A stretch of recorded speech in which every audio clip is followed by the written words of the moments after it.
오늘 우리에게 주시는 하나님 말씀은 욥기 9장 1절로 16절까지의 말씀입니다. 욥기 9장 1절로 16절까지의 말씀 봉독하겠습니다. 욥이 대답하여 이르되 진실로 내가 이 일이 그런 줄을 알거니와 인생이 어찌 하나님 앞에 의로우랴.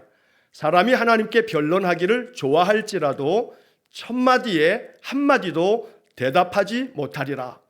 그는 마음이 지혜로우시고 힘이 강하시니 그를 거슬러 스스로 완악하게 행하고도 형통할 자가 누구이랴. 그가 진노하심으로 산을 무너뜨리시며 옮기실지라도 산이 깨닫지 못하며 그가 땅을 그 자리에서 움직이시니 그 기둥들이 흔들리도다. 그가 해를 명령하여 뜨지 못하게 하시며 별들을 가두시도다. 그가 홀로 하늘을 펴시며 바다 물결을 밟으시며 북두성과 삼성과 묘성과 남방의 밀실을 만드셨으며 측량할 수 없는 큰 일을 셀 수 없는 기이한 일을 행하시느니라. 그가 내 앞으로 지나시나 내가 보지 못하며 그가 내 앞에서 움직이시나 내가 깨닫지 못하느니라. 하나님이 빼앗으시면 누가 막을 수 있으며 무엇을 하시나이까 하고 누가 물을 수 있으랴.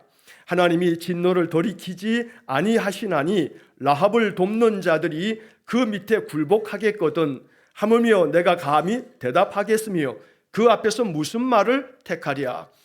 가령 내가 의로울지라도 대답하지 못하겠고 나를 심판하실 그에게 간구할 뿐이며 가령 내가 그를 부르므로 그가 내게 대답하셨을지라도 내 음성을 들으셨다고는 내가 믿지 아니하리라. 아멘. 자, 우리 앞에 뒤에 옆에 분들하고 한번 인사 한번 나누겠습니다. 축복합니다 하고 인사하겠습니다. 자, 이번 한 주간에도 하나님의 은혜가 가득한 삶이 되기를 간절히 축원합니다. 자, 욥기의 말씀을 읽으면서 어떤 분들은 굉장히 이 욥기의 이야기가 공감이 된다 하시는 분들이 계세요. 이 말씀들이 이 성경의 이 욥기의 이야기를 우리가 이렇게 공감 가게 내 마음에 정말 와 닿는다는 마음으로 읽게 되어진다면 아마 이제 그러한 분들에게는 돌이켜보면 참 인생의 고난이 나도 많았어 하고 아마 주마등처럼 내 고난의 세월들이 이렇게 딱 겹쳐지는 거죠. 오버랩이 되다 보면 욥의 마음이 내 마음 같단 말이에요. 나의 삶이 욥과 같아요. 그게 너무나 마음에 와 닿는 거죠. 우리가 욥의 이야기를 들으면서 욥이 그런 이야기도 하지요. 그저 그 괴로움의 세월이 너무나 깊으니까 우리가 3장에서 읽었던 것처럼 생일도 저주할 만큼 그저 살아있는 것이 죽는 게 더 나을 것 같은, 그러니까 밤새도록 이리 뒤척 저리 뒤척하는 그런 괴로움이 너무나 많단 말이에요. 자, 그런데 이 욥을 위로하기 위해서 찾아왔던 세 친구들은 계속해서 욥에게 이야기를 하지만 그 이야기는 욥에게 너무나 뼈아픈 정말 칼로 찌르는 것 같은 그런 아픔을 주는 거예요. 우리가 이제 42장까지 이 욥기를 쭉 읽어가면서 욥의 세 친구들과 이 욥 사이에 논쟁을 벌이는 거예요. 대답하고 또 대답하고 말하고 대답하고 이런 것들이 주거니 받거니 그러는 건데 이 세 명의 친구들이 한마디 하면 욥이 한마디 하고 또 다른 친구가 한마디 하면 욥이 한마디 하고 또 다른 세 번째 친구가 한마디 하면 또 욥이 한마디 하고 다시 돌아가서 또 그 사람이 또 두 번째 얘기하고 두 번째 얘기 다 하면 또 욥이 또 반박하고 세 번째 또 얘기하면 또 욥이 반박하고. 근데 이제 뒤로 갈수록 이 세 친구들의 이야기도 얘기하는 분량이 작아지고 욥이 하는 말도 줄어들어요. 근데 우리가 이제 12월 한 20일 동안 42장까지 다 읽을 건데 점점 그 얘기하는 그 분량 자체가 작아져요. 왜냐하면 사실은 내용은 다른 내용 같지만 그 본질에 있어서는 같은 내용이 계속 반복되어지는 거예요. 이 세 친구들은 계속 주장하는 거예요. 너의 그 당한 재난은, 네가 지금 겪고 있는 모든 고난은 너의 죄 때문이야. 너 그 죄에 대한 벌을 받고 있는 거야 라고 하는 그런 주장을 계속 얘기하는 거예요. 좀 심했잖아요. 우리가 어제 보았던 말씀에서도 그 빌닷이라고 하는 그 친구가 욥에게 두 번째 이야기할 때 뭐라고 얘기합니까? 어제 우리가 나눴던 말씀 중에 너의 자녀들이 주께 죄를 지었으므로 주께서 그들을 그 죄에 버려두신 거야. 자녀가 다 죽었잖아요. 10자녀가 하루아침에. 근데 이 빌닷이 친구가 와가지고 위로한답시고 하는 얘기가 너의 자녀들이 다 죽은 거 주님 앞에서 죄 때문에 죽은 거야. 분명히 이 욥은 이 자녀들을 믿음 안에서 키웠어요.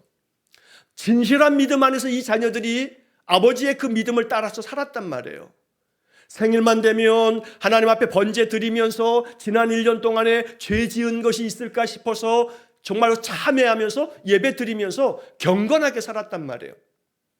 그런데 친구가 와서 한다는 말이 너의 자녀들이 다 죽은 거, 하나님이 너의 자녀들을 다 버린 건데 주님 앞에 죄 지었기 때문이야. 이거 정말 인간으로서는 이렇게 말하면 안 되죠. 자, 그런 얘기까지 들으면서 한다는 말이 너가 하나님 찾으면, 전능하신 하나님 앞에 기도하면, 네가 청결하고 또 네가 정직하면 반드시 하나님이 너를 돌보실 거야. 너의 처소를, 너의 그 삶을 평안하게 만들어 주실 거야. 너 지금 고난이 많고 재난이 많지만 시작은 미약하지만 나중은 상대해질 거야. 구절구절 하는 말마다 다 옳은 말이지만 욥에게는 그렇게 안 들리는 거예요. 그렇게 안 들리는 거예요. 그러니까 욥도 그런 얘기를 들을 때마다 마음이 아주 막 뼈를 깎고 살을 그냥 잘라내는 것 같은 그런 아픔이 드는 거죠. 자, 그래서 이제 오늘 우리가 읽게 되는 이 9장과 내일 9장의 이제 35절까지 나머지 부분, 또 화요일까지 10장의 이야기를 읽을 건데 9장과 10장은 빌닷의 이야기에 대한 이 욥의 반박이에요. 욥이 이 빌닷의 이야기를 듣고 얼마나 마음이 괴로워요. 그러니까 이 욥도 가만히 있을 수가 없어요. 그러니까 빌닷과 또 그 나머지 친구들에게 욥이 또 한 번 자기 주장을 펼치는 거죠. 그게 이제 9장과 10장에 나오는 얘기예요. 9장의 이야기는 오늘과 또 내일 월요일 본문에서 10장은 화요일날 우리가 읽게 될 겁니다. 자, 이 이야기들은 한마디로 얘기하면 9장과 10장에서 욥은 그렇게 얘기하는 거예요. 맞다. 너희들이 말하는 거 맞아. 하나님 그런 분이셔. 하나님이 어떻게 정의와 공의를 꺾으시겠어. 하나님 공의롭고 정의로운 분이야. 하나님 정의로우신 분이신데 그러면 하나님의 그 정의로움 앞에 누가 설 수 있겠어? 과연 어느 인생이 하나님 앞에 당당하게 설 수 있을까? 그러면서 하나님이 내리시는 그 재판정 앞에서 그 판사 대신 재판장 하나님 앞에서 과연 죄 없는 인간이 있니? 그래서 나는 하나님 앞에서 내가 믿음을 온전하게 지키려고 내가 힘을 써서 살았는데 내가 이러한 고통을 겪다 보니 내 마음에 과연 하나님이 내 예배와 내 기도를 들으시는가? 그래서 오늘 16절의 마지막 부분에 욥의 마음이 나와 있는 거예요. 여러분 16절부터 먼저 볼게요. 16절에 보면 욥이 16절에서 이런 얘기를 하죠. 가령 내가 그를 부름으로 그가 내게 대답하셨을지라도 내 음성을 들으셨다고는 내가 믿지 아니하리라. 내가 믿지 아니하리라. 안 믿어진다 이 말이에요. 안 믿어진다. 내가 이런 고난과 재난을 겪으면서 하나님은 정말로 의로운 분이신데 의로운 하나님 앞에 누가 설 수 있을까? 만약 하나님이 내 기도를 들으셨다 할지라도 나에게 대답해 주셨다 할지라도 하나님이 내 기도에 내 음성을 들으셨다고는 내가 믿지 못하겠어. 믿을 수가 없어. 라고 하는 괴로움을 토로하고 있는 거지요. 자, 그래서 이제 오늘 이 본문의 말씀과 내일 35절 나머지 9장의 이야기를 또 10장까지를 읽으면서 우리 욥의 마음을 헤아려야 돼요. 또 동시에 욥의 마음 깊이 공감을 하면서 이 욥의 이야기 속에서 이제 우리가 취해야 할 것들이 있어요. 마음속에 붙들어야 될 것들이 있단 말이죠. 자, 본문의 이야기를 보면 자, 2절 말씀에 1절에 욥이 대답하여 이르되 빌닷의 어제 이야기에 대해서 욥이 지금 대답하는 거예요. 자, 2절에 뭐라고 되어 있냐면 진실로 내가 이 일이 그런 줄을 알거니와 인생이 어찌 하나님 앞에 의로우랴. 자, 이 말은 뭐냐면 빌닷이 했던 얘기들을 욥이 인정을 하고 있어요. 받아들여요. 세번역 성경은 이렇게 번역하고 있어요. 그것이 사실이라는 것은 나도 잘 알고 있다. 하나님은 정의로우셔서 그 정의와 공의를 꺾으시지 않는다는 건 나 잘 알고 있고, 하나님 앞에 빌닷 네가 말한 것처럼 만일 하나님을 찾으면, 전능하신 하나님 앞에 기도하면 하나님께서 돌보시고 또 하나님이 평안하게 하신다는 거 나도 잘 알고 있어. 네가 말한 거 하나 틀리지도 않아. 내가 다 알아. 이 모든 것, 네가 말한 모든 것들, 너희들이 말하는 모든 것들 나도 그게 다 사실이라고 하는 것을 잘 알고 있어 라고 말하는 거예요. 그래서 어찌 인생이 하나님 앞에서 의로울 수 있겠니? 하나님 앞에서 의로운 인생은 아무도 없어. 이 얘기는 뭐냐면 나만 의롭지 못하냐? 너는 뭐 어때서? 너는 하나님 앞에서 의롭냐? 네가 지금 나한테 너 죄 때문에 이런 재난을 당하는 거야 라고 나를 정말 더 괴롭게 만드는데, 그래 내 자식이 다 죽은 게 그들의 죄 때문에 죽었다고? 좋다. 그러면 하나님 앞에서 어떤 인생이 의로울 수 있겠니? 너희들은 어떤데? 너희들은 의로워? 내가 이렇게 재난을 당하고 내 자식들 10자녀가 하루에 다 죽고, 내가 이렇게 몹쓸 병에 죽어가고 있고, 내가 죄 때문에 내가 이런 형벌을 당한다고 너희들 주장하고 있는데, 좋다. 그래 그거 사실이라고 치자. 너희들은 의로워? 너는 어떤데? 라고 하는 욥의 이 뒤틀어진 심사가 여기 담겨 있는 거예요. 이 빌닷에게 막 지금 이 욥이 이렇게 얘기할 때 우리가 이제 글자로 읽다 보니까 이 욥의 감정을 우리가 다 읽어내지 못할 수도 있는데, 욥이 그런 감정인 거예요. 인생이 어찌 하나님 앞에 의로우랴? 너는 어떤데? 너희들은 의로워? 나만 죄인이기 때문에 내 자식이 다 죽었니? 내가 죄인이기 때문에 너희들보다 내가 더 많은 죄를 지어서 내가 이렇게 몹쓸 병으로 죽어가고 있는 거니? 너희들은 의롭니? 라고 하는 이야기로 욥이 그들의 얘기를 듣고 화딱지가 나가지고 얼마나 마음이 화가 나겠어요. 자식이 죽은 게 그들 죄 때문에 죽었다고 얘기하고 있으니 말이에요. 그래서 욥이 지금 막 쏟아붓는 그런 욥의 그 마음을 생각하면서 이제 우리가 이 얘기를 들어야 되지요. 자, 3절에 보면 사람이 하나님께 변론하기를 좋아할지라도 천마디에 한마디도 대답하지 못하리라. 아무리 누구든 하나님 앞에 변론하겠다고 자기를 변호하면서 하나님 어찌 이럴 수가 있어요? 내가 이러했고 저러했고 이랬는데 하나님 어떻게 나에게 이럴 수가 있어요? 라고 내가 아무리 변론을 하고 싶어도 하나님 앞에서는 할 말이 없다는 거예요. 하나님께서 천마디를 하면 나는 그 천마디에 대해서 고작 한마디 정도 항변하면서 말할 수 있을지 말지 모를 정도로 나는 하나님 앞에서 아무런 할 말이 없다고 이제 욥이 이렇게 말하는 거죠. 자, 그리고 이제 4절 이하의 말씀에서 욥이 나름대로 자기가 가지고 있는 하나님에 대한 신앙 고백을 말하고 있어요. 뭐라고 얘기하냐면 4절에 보면 자, 그는 마음이 지혜로우시고 힘이 강하시니 그를 거슬러 스스로 완악하게 행하고도 형통할 자가 누구이랴. 자, 그는 마음이 지혜로우시고 힘이 강하시다. 그가 누구예요? 하나님이 그렇다는 거예요. 하나님은 지혜로우시고 힘이 강하셔서 하나님을 거슬러서 스스로 완악하게 행하는 자, 못되게 악을 행하는 자가 형통할 자가 누가 있겠냐. 아무도 그럴 수 없다 라고 말하고 있어요, 욥이. 자, 이러한 욥의 이야기 속에서는 이처럼 하나님은 전지전능하시고 그 하나님 앞에서 거역하는 자들은 형통할 수 없다는 거 나 잘 알고 있어. 나 잘 알고 있어. 자, 그런데 이제 결국 이러한 얘기들은 친구들의 이야기를 동의하는 것처럼 받아들이는데 이제 이 9장에 이제 내일 보게 될 본문에서 욥이 이야기하려고 하는 바가 이제 나타날 거예요. 오늘은 우리가 이제 16절까지 이야기만 이제 보면서, 자, 그 다음에 이어지는 이제 5절의 말씀을 보게 되면 5절에 이제 이렇게 이야기를 하죠. 그가 진노하심으로 산을 무너뜨리시며 옮기실지라도 산이 깨닫지 못하며, 여기 지금 5절에 마지막에 깨닫지 못하며 라고 하는 게 이제 중요한 거예요. 자, 이 말이 뭐냐면 하나님께서 진노하셔서 산을 완전히 무너뜨리시고 그 산을 옮겨버리신다 할지라도 산이 깨닫지 못한다. 여러분, 산이 무너져 내리는 거 뭐 어떨 때 산이 무너져 내려요? 지진이 나면 산이 무너져요.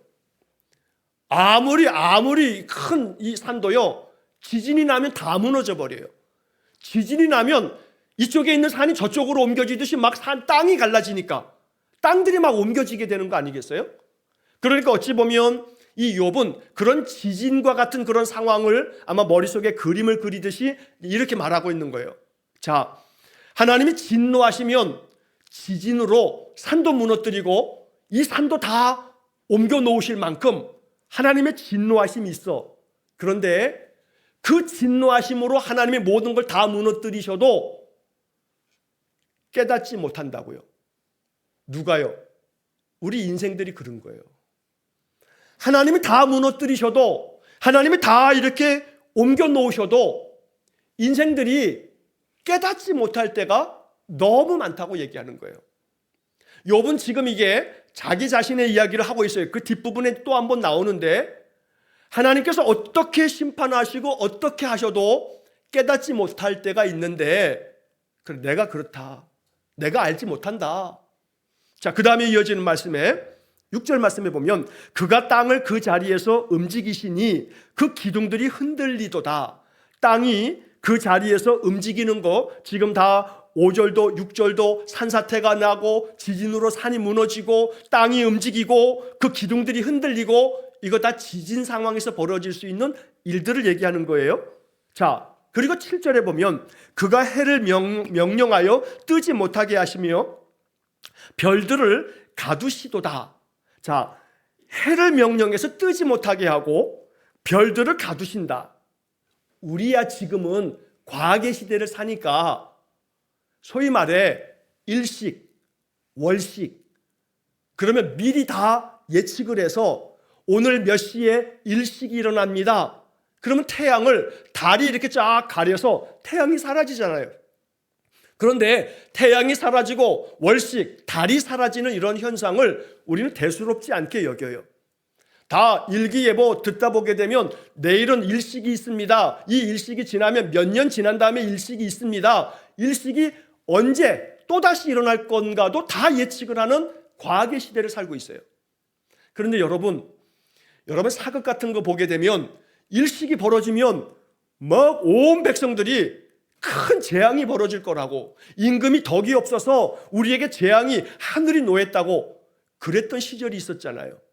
그러니까 사람들에게 있어서 여기 지금 말하고 있는 것처럼 해를 명령하여 뜨지 못하게 하시며 별들을 가두시도다 라고 하는 이런 자연현상들에 대한 공포심이 이 욥의 마음속에 있었던 거예요.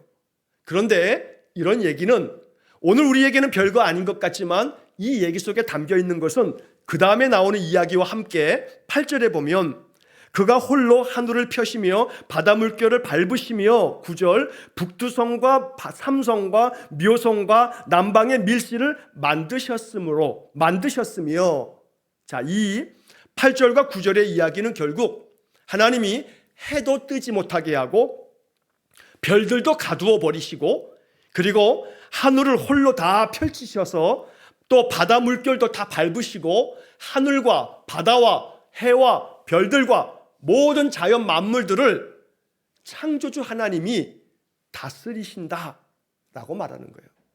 하나님이 모든 창조 세계를 다 다스리신다. 여기 9절에 나와 있는 북두칠성을 말하는 거예요. 또 삼성과 묘성, 이거는 학자들마다 의견이 분분한데 사실은 정확하게 뭐라고 딱 집어서 결론을 못 내리고 있어요. 다만 한 가지, 삼성과 묘성 이런 것들은 하늘에 아주 확연하게 볼 수 있는 별자리들이다라고 말할 수가 있어요. 이 가을에 새벽녘에 제가 새벽 예배 나오려고 이렇게 딱 보게 되면 저게 달이 이렇게 딱 있으면 그 달 옆에 유난히 반짝반짝 저게 어떻게 저렇게 환하게 빛나나 라고 하는 별이 하나 이렇게 떠 있어요. 그게 목성이에요. 목성. 그리고 가을녘에는요, 그 새벽녘에 저 서쪽으로 또 아주 반짝반짝 빛나는 별이 있어요. 그게 금성이에요. 금성. 지금 요즘에 목성이 얼마나 빛을 반짝반짝 확연하게 비추는지 몰라요. 옛날에 우리 어르신들은 요즘에 공해 때문에 별 보기 어렵잖아요. 옛날 같으면 그냥 하늘만 밤에 보면 아주 그냥 이 은하수가 보일 만큼 별이 얼마나 많았던 그런 시절을 우리가 살았습니까? 자, 그래서 사람들은 저녁이 되면 엄청난 별들을 바라보면서 저건 누가 만들었을까 그러는 거죠. 저 하늘에 저 수많은 저 반짝이는 별들을 누가 만들었을까? 욥이 아브라함과 거의 같은 시대 사람이라고 말씀드렸잖아요. 그 고대 세계 사람들에게 이 많은 별자리들을 보면서 그러면서 이거 모든 것 다 하나님 만드셨다라고 고백하는 거예요. 여기 남방에 밀실을 만드셨으며 라고 하는 말이 나오는데 하늘의 저 남쪽에 밀실 아주 비밀스러운 방을 만들었다. 종종 어떤 사람들은 이 표현이 고대인들이 표현할 수 있는 소위 말해 요즘 이렇게 이 천문과학, 우주과학에서 천문학에서 얘기하는 블랙홀이다 라고 이렇게 이해하는 사람도 있어요. 저 하늘 남방에 밀실이 있다고 하니까 요즘도 천문학자들은 그 블랙홀이라고 하는 것은 모든 것들을 빨아들이는 그런 거라고 이해하거든요. 그래서 그렇게 이제 생각을 하고 있는데 이런 모든 것들을 하나님께서 만드셨다. 이제 그 다음에 이어지는 10절의 말씀에 그 하나님의 이 모든 창조와 이 하나님의 손길을 바라볼 때 10절 측량할 수 없는 큰 일을 셀 수 없는 기이한 일을 행하시느니라. 오늘 본문의 이야기에서 우리가 기억해야 할 이야기는 바로 10절입니다. 우리 10절은 한번 다 같이 다시 한번 읽어보겠습니다. 시작. 측량할 수 없는 큰 일을 셀 수 없는 기이한 일을 행하시느니라. 여기에는 두 가지의 의미가 담겨 있다고 해석되어져요. 여기 측량할 수 없는 큰 일, 셀 수 없는 기이한 일, 이게 뭐냐면 세상의 모든 일들이 우리 인간의 어떤 이성으로 판단할 수 없고 헤아릴 수 없는 그런 기괴하고 기묘막지한 신묘막측한 많은 일들이 벌어지게 돼요. 어떻게 이런 현상이 벌어질 수 있을까? 알 수 없는 일들이 말이에요. 자, 그래서 측량할 수 없는 큰 일, 셀 수 없는 기이한 일이라고 하는 것은 하나님께서 펼치시는 온 우주 만물을 다스려 가시는 하나님의 놀라운 아주 그 장엄한 하나님의 창조와 이 창조 세계를 다스리시는 그 헤아릴 수 없는 하나님의 손길을 이야기하고 있다. 이렇게 해석이 돼요. 또 하나는 측량할 수 없는 큰 일이 뭐냐면 내가 겪은 일. 어떻게 하루아침에 침략을 받아서 재물을 다 뺏기고 자연재해를 당해서 다 죽고 심지어 어떻게 10자녀가 하루아침에 다 죽고 그것도 머지않아서 또 자기 몸에 죽을 병이 걸리고 이건 정말로 측량할 수도 없는 셀 수도 없는 우리 인간으로서는 도무지 상상할 수 없는 그런 일들이 나에게 벌어진 거다라고 말하는 거지요.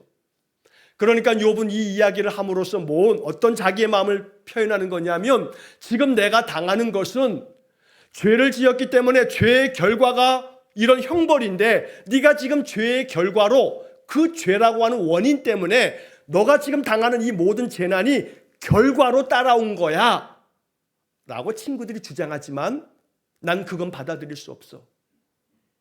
인생 가운데는 측량할 수 없는 도무지 헤아릴 수 없는 그런 일들이 무수히 벌어지는데 지금 내가 당하고 있는 일들이 바로 그런 일이야. 나는 아무리 생각해봐도 내가 이런 재난을 당하는 이유를 찾을 수가 없어. 이건 정말로 측량할 수 없는 일이고 셀 수 없는 기가 막힌 일이야. 이거는 너무너무 기가 막혀서 내가 할 말이 없어 라고 하는 얘기를 하고 있는 겁니다. 이 10절이 그런 겁니다. 이 말씀을 읽으면서 여러분 기억하셔야 될 것이 있어요. 욥뿐만이 아니고 누구에게나 측량할 수 없는, 셀 수 없는 참 기가 막힌 일들이 벌어져요. 누구는 피해가고 누구에게만 가고 그런 거 없어요. 예수 믿는 사람들은 모든 재난이 다 피해가고 예수 안 믿는 사람에게만 재난이 내려지는 그런 일은 없어요. 예수 믿는 사람에게도 측량할 수 없는 재난이 찾아올 수 있어요.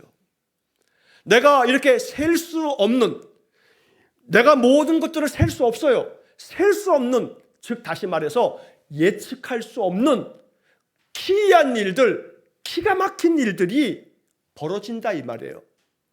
근데 욥은 지금 이 표현 속에서 어떤 항변을 하고 있는 거냐면 그런 셀 수 없는 기가 막힌 일들을 누가 행하신다고요? 하나님이 행하신다고요. 하나님이 행하신다고요. 욥은 지금 그런 마음을 지금 얘기하고 있는 거예요. 너희들은 내가 죄 때문에 이런 재난을 당한다고 하지만 나는 그렇게 받아들일 수가 없어. 내가 인생 가운데서 지금 겪고 있는 이런 일들은 정말로 사람으로서는 측량할 수 없고 헤아릴 수 없는, 셀 수 없는 기가 막힌 일을 내가 지금 당하고 있는데 이런 일들은 하나님이 행하시는 거야 라고 지금 항변하고 있는 겁니다. 여러분 인생 사시면서 측량할 수 없는, 셀 수 없는 정말로 기가 막힌 일들을 당하실 때 마음 가운데 내가 무슨 죄가 있어서 내가 죄 때문에 이런 벌을 받는 모양이다 라고 하는 함정에 빠지시면 안 돼요. 물론 겸손한 마음으로 나를 돌아보는 마음 자체가 잘못된 건 아니에요. 나의 허물은 없는가? 나의 불순종은 없는가? 내게 불신앙은 없었던가? 돌아보면서 하나님 앞에서 나의 믿음 없음에 대하여 겸손하게 참회하는 마음은 필요해요. 그러나 그런 어떤 믿음 없음으로 인해서 하나님이 벌을 내리시는 분은 아니라 이 말이에요. 이건 구분하실 줄 알아야 돼요. 다만 한 가지, 이렇게 하나님이 행하시는 일을 욥은 받아들일 수가 없었어요. 그리고 이제 우리는 욥기는 42장까지를 쭉 읽어가면서 이제 마지막에 가서 하나님의 답변을 듣게 돼요. 나중에 이제 우리가 12월 달에 보게 될 건데 욥은 지금 그런 얘기를 펼치는 거예요. 지난 세월 동안에 여러분들이 겪어오셨던 정말로 많은, 너무나 견디기 힘든, 죽을 것만 같은 그런 고난의 세월들, 오늘 이 시간 이 욥기를 읽으면서 다시 한번 해석하시면 되겠어요. 나의 죄 때문에 당한 일들이 아니었어. 하나님이 이런 것들을 통해서 나로 하여금 이 모든 것들을 겪게 하시면서 나에게 뜻하신 바가 있으셨던 거야. 욥에게처럼. 하나님이 욥에게 어떤 뜻을 가지고 계셨는지는 우리가 욥기를 계속 읽어가면서 깨닫게 될 겁니다. 그러므로 오늘 10절은 측량할 수 없는 큰 일들, 셀 수 없는 극히 막힌 일들, 이런 일들을 하나님이 행하실 수 있다는 거예요. 많이 행하셔요. 그래서 우리 인생들로 하여금 하나님 알게 하세요. 그렇지 않으면 하나님을 인생들이 안 찾아요. 여러분 모든 게 다 평안하고 모든 게 다 뜻대로 되면 하나님 찾을 것 같지요? 내가 모든 게 다 잘 됐으니 이게 다 하나님 은혜라고 하면서 하나님 더 간절히 찾을 것 같지요? 누가 이걸 사회학적으로 통계를 내본 적은 없지만 모든 게 다 평안할 때와 많은 고난과 역경과 시련이 있을 때 어느 쪽의 사람들이 더 하나님을 간절히 찾는가? 라고 하는 통계를 내본다면 당연히 후자일 거예요. 하나님 더 간절히 찾는 것은요, 인생의 많은 시련과 고난과 역경 속에서 하나님 찾게 되어 있어요. 어찌 보면 그때 내 믿음이 더 깊었는지 몰라요. 그때 내가 더 간절히 기도했는지 몰라요. 생각해 보세요. 그런 시절이 지나간 분들은 한번 돌이켜 보세요. 그때만큼 내가 간절하게 하나님 찾고 있는가? 그때만큼 내가 눈물로 하나님 앞에 기도하고 있는가? 아마 많은 분들이 아니었어. 지금 나는 모든 것들이 다 지나갔는데 그때만큼 내가 하나님 찾고 있지 않아 라는 마음을 가질 수 있단 말이죠. 그러니까 어찌 보면 시편의 말씀에 119편의 이야기가 옳은 얘기죠. 고난당하는 것이 내게 유익이다. 이런 말 같지 않은 말이 어디 있어요? 이건 궤변이지요. 이 기독교인들은 완전히 이건 매저키즘, 피학성 이 환자들입니까? 막 두들겨 맞으면서 쾌감을 느끼는 매저키스트예요? 아니거든요. 고난당하는 게 왜 유익이냐 이 말이에요. 그런데 믿음을 갖고 믿음으로 바라보게 되면 그 고난은 피할 수 없는 고통인데, 가만히 돌아보니 이 고난을 피할 인생이 없는데, 어떤 인생은 고난이 다 피해가던데요. 예수 안 믿는 사람들은 고난 없이 살던데요. 알아야 할 것은요, 그런 고난 없는 인생의 삶은 어쩌면 다 그렇다고 단정 지을 수는 없지만 하나님 내버려 두시는 거예요. 고난 없는 인생의 삶이 어떨 때는 하나님이 내버려 두실 때도 있어요. 다 그렇다는 거 아니니까 오해하지 마세요. 난 고난이 하나도 없이 평강 가운데 살아가는데, 그러면 그런 분들은 예외예요. 다 그런 거 아니니까 오해하지 마세요, 절대. 그러나 간혹 가다는 하나님 없이, 하나님 등진 채로 성공하고 형통하고 모든 것 다 잘 되고 하나님 내버려 두실 때도 있어요.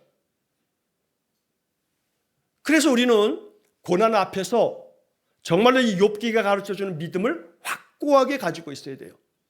인생의 고난이 찾아와요. 겹겹이 찾아와요. 세월이 가면 갈수록 또 육신의 질병도 많이 찾아오고요. 괴로움이 많아요. 그러나 한 가지 알아야 할 것은 이러한 것들이 내가 죄로 말미암아 죄에 대한 형벌을 당하는 거다라고 하는 생각에 빠지면 안 돼요. 간혹 그러지요. 예수 안 믿는 친척들이, 너희는 왜 예수 믿는데 그 모양 그 꼴로 사니? 너는 예수 믿는데 왜 너한테 그런 질병이 찾아오니? 아주 욥의 친구들처럼 우리의 가슴을 후벼 파는 이야기를 하는 사람도 있어요. 여러분, 논쟁을 해도 그 논쟁은 끝도 없는 논쟁이에요. 그저 침묵 가운데 잠잠히 하나님 바라보시는 게 나을지 몰라요. 그들은 알지 못하거든요. 그들은 모르기 때문에 그래요. 우리는 오직 이 욥기를 계속 읽어가면서 마음속에 알아야 할 것은 하나님이 측량할 수 없는, 또 셀 수 없는 기가 막힌 일들을 행하셔서 우리 인생에 많은 고난과 역경들이 찾아올 수 있지만, 그 속에 하나님이 가지고 계시는, 우리가 헤아릴 수 없는 하나님의 그 놀라운 섭리와 뜻이 있음을 우리 배워야 돼요. 그래서 생각해 보면, 어찌 보면 여러분들이 고난의 시간들을 다 지나오면서 그래도 그런 가운데서 아파하면서 눈물로 하나님 앞에 기도하면서 견디고 이기고 그런 세월들을 보내면서 지금 와서 보니 내 믿음이 한결 더 성숙되어 있고, 내 믿음이 한결 더 굳건해져 있고, 내가 하나님 찾는 마음이 더욱더 단단해져 있는 내 모습을 볼 수 있는 거거든요. 이것이 바로 고난을 당하는 것이 유익이다. 이걸 통해서 우리가 주의 율례, 주의 말씀을 배웠다라고 하는 거거든요. 신자는 인생을 통해서 말씀을 경험하면서 사는 사람들이에요.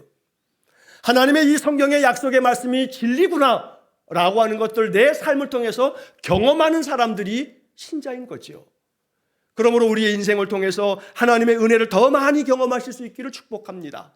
많은 측량할 수 없고 셀 수 없는 고난과 기가 막힌 일들이 찾아와도 절대 마음에 낙담하지 마시고, 하나님께서 이 일을 통해서 어찌하시려나 라고 하는 그러한 뜻을 헤아리면서 하나님께로 더 나아가는 믿음의 삶이 되기를 간절히 축원합니다. 자, 이어지는 11절 12절 말씀에 보면, 그가 내 앞으로 지나시나 내가 보지 못하며 그가 내 앞에서 움직이시나 내가 깨닫지 못하느니라. 하나님이 빼앗으시면 누가 막을 수 있으며 무엇을 하시나이까 하고 누가 물을 수 있으랴. 하나님이 빼앗아 가면 왜 빼앗아 가냐고 누가 말할 자가 있냐 이 말이에요. 하나님 앞에서. 그러니 하나님이 내 자식들 다 죽이시고 내 재물 다 거두어 가실 때 누가 하나님을 막을 수 있겠느냐. 하나님 앞에서 그럴 자는 아무도 없다. 그래서 이 11절의 말씀에 그가 내 앞으로 지나시나 내가 보지 못하며 그가 내 앞에서 움직이시나 내가 깨닫지 못하느니라. 제가 이 11절 말씀을 묵상하면서 오늘 말씀의 제목을 이렇게 정한 거예요. 아직 다 깨닫지 못하기에. 아직 다 깨닫지 못하기 때문에 더러는 원망도 생기고 더러는 하나님께 대한 마음이 막 격정이 일어나서 믿음이고 나발이고 다 필요 없다는 마음이 들기도 하고 사는 것보단 죽는 게 낫겠다 싶기도 하고 마음이 그래지는 거거든요. 그런데 욥은 말하는 거예요. 하나님이 내 앞으로 지나가시는데 내가 보지 못하고 하나님이 내 앞에서 움직이고 계시지만 내가 깨닫지 못하는구나. 우리가 그런 거거든요. 우리가 그런 거예요. 하나님이 내 앞에 계시지만 내 앞에서 지나시지만 내 앞에서 움직이고 계시지만 내가 보지 못하고 깨닫지 못하는 거예요. 그래서 아직 다 깨닫지 못하기에 우리의 마음에 낙담도 되고 괴로움도 찾아오고 그런 거거든요. 그러니까 안심하세요. 막 낙담이 되고 괴로울 때 내가 너무 믿음이 없어서 하고 자책하지 마세요. 욥처럼 하나님이 내 앞으로 지나시나 하나님이 내 앞에서 움직이시지만 내가 보지 못하고 내가 깨닫지 못하느니라. 우리가 그렇거든요. 우리 모두가 그래요.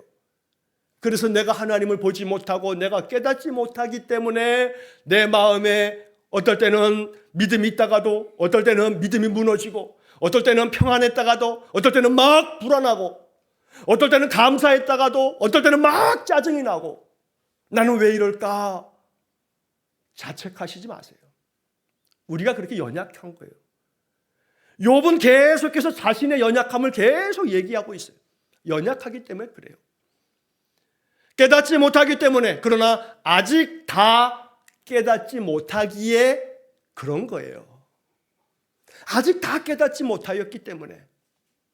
그러나 우리의 인생의 삶은 세월이 가면 갈수록 이 깨달음이 점점 깊어질 줄로 믿습니다. 여러분 안에 이런 깨달음이 점점 깊어져 가시기를 축복합니다. 욥이 말하고 있는 것처럼 내 앞에 하나님이 지나시고 계시구나. 나보다 앞서 가고 계시는구나. 하나님께서 내 앞에서 움직이고 계시는구나. 뭐 때문에 움직이셔요? 나를 위해서 지금도 하나님은 일하고 계신단 말이에요. 아버지께서 일하시니 나도 일한다고 예수님 말씀하시는 것처럼 내 앞에서 하나님 움직이시는 것은 나를 위해서 지금도 일하고 계시는구나 라고 마음속에 믿음이 생겨질 거예요. 그런 믿음이 우리 안에 충만함으로 내 안에 점점 더 많은 깨달음이 있어지기를 간절히 축원합니다. 그래서 이제 이 욥은 이어지는 13절, 14절, 15절, 16절의 이야기 속에서 결국 욥이 이야기하는 것은 15절을 보게 되면 가령 내가 의로울지라도 대답하지 못하겠고 나를 심판하실 그에게 간구할 뿐이며 그냥 간구할 뿐이에요. 간구할 뿐이에요. 내가 다 헤아리지 못하지만 내가 다 그 하나님 앞에 대답할 말은 없지만 나는 그냥 간구할 뿐이에요.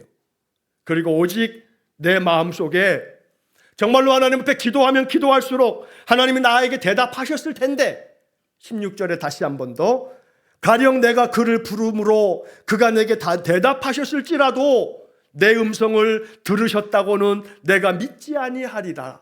믿지 아니하리라. 이 욥의 이야기 속에서는 결국 욥의 마음속에 끊임없이 흔들리는 자기 자신을 고백하는 거예요. 여기 16절의 말씀을 세 번역으로 보면 이렇게 번역되어 있어요. 비록 그분께서 내가 말하는 것을 허락하신다 해도 내가 부르짖는 소리를 귀 기울여 들으실까? 내 소리에 귀 기울여 들어주실까? 이 욥의 마음속에 아직도 의구심이 남아있어요. 의심의 마음이 남아있어요. 그러나 욥은 이제 이 친구들과의 많은 변론의 과정 속에서 욥은 점점 하나님의 그 깊은 뜻을 깨달아 가게 돼요. 그리고 하나님 앞에서 이제 욥기의 마지막에 가게 되면 하나님의 말씀을 길게 듣고 난 다음에 욥이 하나님 앞에 깊은 인생을 깨닫고 하나님의 마음을 받으면서 욥의 삶이 회복되어지는 이야기가 욥기의 마지막 42장이거든요. 오늘 이 욥기를 통해서 욥의 마음을 헤아려 가시면서 내가 아직 다 깨닫지 못하기에 마음에 계속 번민도 찾아오고 마음에 자꾸 괴로움도 찾아오는 것 연약하기 때문에 마땅한 일이니까 자책하지 마시고, 하나님은 그럼에도 불구하고 우리를 위해서 언제나 지금도 내 앞에서 일하고 계시기 때문에 이것을 깨닫는 날이 점점 더 많아질 줄로 믿습니다. 그러므로 하나님, 나를 위해서 측량할 수 없는, 셀 수 없는 기이한 기가 막힌 일들을 펼치시지만 내가 여호와 하나님을 신뢰합니다. 그러므로 내가 다 깨닫지 못하였지만 점점 그 하나님의 행하심을 깨닫게 하시고, 그래서 하나님의 그 깊으신 뜻을 알아 하나님을 신뢰함으로 내 삶을 온전히 하나님께 맡기는 그런 삶을 살게 해 주십시오. 이러한 믿음의 세계로 더 가까이 나아갈 수 있기를 간절히 축원합니다. 기도하겠습니다. 아직 다 깨닫지 못하기에 아직도 흔들리고 아직도 낭망하고 아직도 절망할 때가 많지만, 신실하신 하나님은 여전히 지금도 우리 앞에서 행하시며 우리가 다 측량할 수 없지만, 셀 수 없지만 지금도 우리를 위하여 일하심을 믿습니다. 내가 진실로 하나님을 잘 섬겨도 내 삶 속에 찾아오는 많은 재난이 있고 고난이 있을 때에 낙담하지 아니하고 흔들릴 수는 있지만 다시 중심을 잡고 하나님을 바라며 하나님을 의지하면서 우리의 인생 살아가게 해 주옵소서.